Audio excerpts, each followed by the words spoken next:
Hi friends, मैं प्रीतम उपस्थित हूँ आप लोगों के सम्मुख हिंदी की एक नवीन वीडियो के साथ।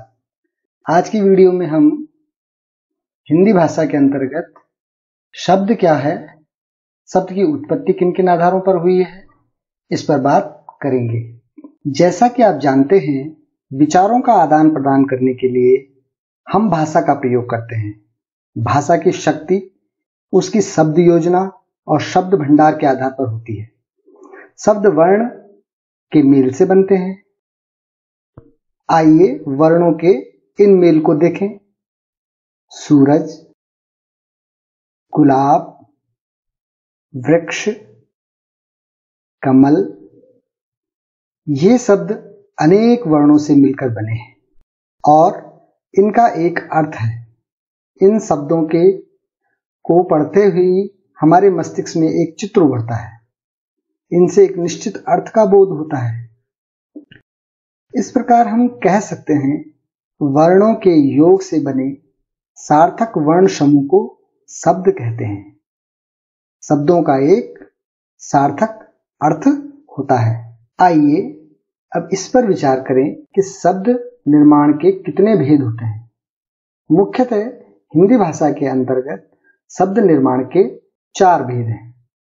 प्रथम, स्रोत या उत्पत्ति के आधार पर शब्द निर्माण, रचना के आधार पर शब्द निर्माण, अर्थ के आधार पर शब्द और प्रयोग के आधार पर शब्द निर्माण। सर्वप्रथम हम स्रोत या उत्पत्ति के आधार पर शब्द भेद क्या है जानेंगे। स्रोत से तात्पर्य है कि हिंदी भाषा के में किस शब्द का आगमन कहां से हुआ है, किस भाषा से हुआ है। यह वर्गीकरण शब्द की उत्पत्ति या विकास पर आधारित है। स्रोत के आधार पर शब्दों के 5 भेद किए जाते हैं, जो हिंदी भाषा में शब्दों के मुख्य स्रोत हैं। तत्सम शब्द, तद्भव शब्द, देशज शब्द, विदेशी और शंकर शब्द। तत्सम शब्द संस्कृत के वे शब्द जो अपने मूल रूप में हिंदी में ज्यों के त्यों आ गए हैं, तत्सम शब्द कहलाते हैं। जैसे सूर्य, ग्रह, जल, विद्या आदि। ये शब्द संस्कृत भाषा से ज्यों के त्यों हिंदी में ले लिए गए हैं या प्रयोग किए जाते हैं। तद्भव शब्द, तद्भव शब्द वे शब्द होते हैं संस्कृत के वे शब्द जो हिंदी भाषा में कुछ बदले हुए रूप में प्रयोग किए जाते हैं, तद्भव शब्द कहलाते हैं। जैसे खेत, दूध, हस्त, दांत आदि। के आधार पर उत्पत्ति के आधार पर जो अगला क्रम है वो देशज शब्द है। देशज का अर्थ है देश में पैदा हुआ। जो शब्द लोक प्रसिद्ध और प्रचलित हैं तथा विभिन्न भारतीय भाषाओं या प्रादेशिक बोलियों से हिंदी में आ गए हैं, देशज शब्द कहलाते हैं। जैसे खिड़की, पगड़ी, डोर, खुरपा, पेट, झाड़ू आदि। विदेशी या आगत शब्द क्या होते हैं? वे शब्द जो अंग्रेजी, अरबी, फारसी, तुर्की, पुर्तगाली आदि विदेशी भाषाओं से हिंदी भाषा में लिए गए हैं और उनका प्रयोग हिंदी भाषा में होता है, वो विदेशी शब्द कहलाते हैं। जैसे डॉक्टर, तो, बटन, चाय, कैंची आदि। उत्पत्ति के आधार पर कुछ संकर शब्द भी हैं। संकर शब्द 2 भाषाओं के शब्दों के मेल से बने शब्द संकर शब्द कहलाते हैं। जैसे वर्ष, गांठ। वर्ष यहाँ संस्कृत का और गांठ हिंदी का शब्द है। रेल, यात्री। रेल अंग्रेजी का और यात्री संस्कृत का शब्द है। किताब, घर। किताब अरबी और घर हिंदी का शब्द है। ये सारे शब्द संकर शब्द कहलाते हैं। शब्द भेद का जो दूसरा आधार है वो है रचना के आधार पर शब्द भेद। रचना के आधार पर शब्द के निम्न रूप होते हैं: रूढ़ शब्द, यौगिक शब्द और योग रूढ़ शब्द। आइए सर्वप्रथम रूढ़ शब्द क्या है जानें। जिन शब्दों के टुकड़े करने पर उनका कोई अर्थ नहीं निकलता और जो परंपरा से किसी विशेष अर्थ के लिए प्रयोग होते हैं, उन्हें हम रूढ़ शब्द कहते हैं, जैसे घोड़ा, घर, जल, आज आदि। घोड़ा का यदि टुकड़े किए जाएं तो दोनों का कोई अर्थ नहीं निकलता, लेकिन घोड़ा एक विशेष अर्थों में प्रयोग किया जाता है। ठीक उसी प्रकार यौगिक शब्द, जो शब्द दो या दो से अधिक शब्दों के मेल से बने हों और जिनके टुकड़े करने पर उन दोनों टुकड़ों के अर्थ निकलते हों, उन्हें हम यौगिक शब्द कहते हैं। जैसे पाठशाला, पुस्तकालय। पाठशाला पाठ और शाला दो शब्दों से मिलकर बना है, और जहां दोनों का अर्थ भिन्न भिन्न होता है, इस प्रकार के शब्द यौगिक शब्द कहलाते हैं। रचना के आधार पर शब्द भेद में तीसरा जो रूप आता है वो है योग रूढ़ शब्द। दो या दो से अधिक शब्दों के मेल से बनने वाले ऐसे शब्द जो किसी विशेष अर्थ में रूढ़ हो गए हैं, योग रूढ़ शब्द कहलाते हैं। जैसे चारपाई, दशानन आदि। चारपाई चारपायों वाली केवल खाट के लिए ही प्रयुक्त होता है, किसी दूसरी वस्तु के लिए नहीं। इसी प्रकार दशानन अर्थात 10 मुखों वाला केवल रावण के लिए ही प्रयोग में होता है, या रावण के लिए ही इसको कहा जाता है। तो ये शब्द योग रूढ़ शब्द हमारे कहलाते हैं।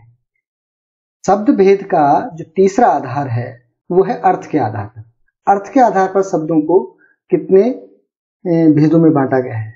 नंबर 1, एकार्थी शब्द, अनेकार्थी शब्द, समानार्थी या पर्यायवाची शब्द, और नंबर 4, विपरीतार्थी या विलोम शब्द। आइए सर्वप्रथम एकार्थी शब्दों के बारे में जानें। वे शब्द जिनका एक ही अर्थ है एकार्थी शब्द कहलाते हैं। जैसे ईश्वर, अहिंसा, रोटी, घोड़ा, गंगा आदि। ये सभी एक ही अर्थ रखते हैं, इसलिए एकार्थी शब्द कहलाते हैं। अनेकार्थी शब्द, जिन शब्दों के एक से अधिक अर्थ हो उन्हें अनेकार्थी शब्द कहते हैं। जैसे अली शब्द के 3 अर्थ हैं। अली मीन्स भंवरा, अली का मतलब सखी भी होता है, और अली का मतलब कोयल भी होता है। घन शब्द के अर्थ, घन बादल को भी बोलते हैं, घन हथौड़े को भी कहा जाता है, और घन का मतलब अधिक भी होता है। ये सभी भिन्न भिन्न अर्थ वाले शब्द हैं, इनको अनेकार्थी शब्द भी हम कहते हैं। अर्थ के आधार पर जो तीसरा हमारा प्रकार होता है वह है समानार्थी या पर्यायवाची शब्द। जिन शब्दों के अर्थ लगभग समान होते हैं और जो एक ही वस्तु के व्यंजक होते हैं उन्हें हम समानार्थी या पर्यायवाची शब्द कहते हैं। जैसे चंद्रमा, चंद्रमा के समान अर्थ चांद, शशि, इंदु, रजनीश, विभु आदि नामों से इसको जाना जाता है। अग्नि, आग, पावक, ज्वाला, अनल आदि समानार्थी शब्दों के रूप में भी इसको जाना जाता है। तो इन सभी को हम समानार्थी या पर्यायवाची शब्दों के रूप में जानते हैं। ठीक उसी प्रकार विपरीतार्थी या विलोम शब्द, वे शब्द जिनका अर्थ एक दूसरे से उल्टा या विपरीत होता है उन्हें विपरीतार्थी या विलोम शब्द कहते हैं।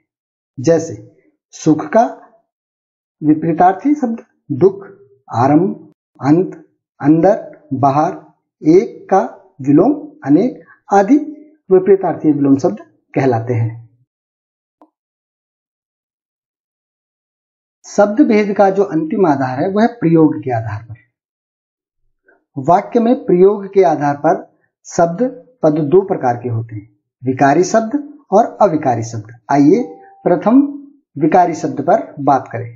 विकारी शब्द लिंग, वचन, कारक आदि के कारण जिन शब्दों का रूप परिवर्तित हो जाता है वे विकारी शब्द कहलाते हैं।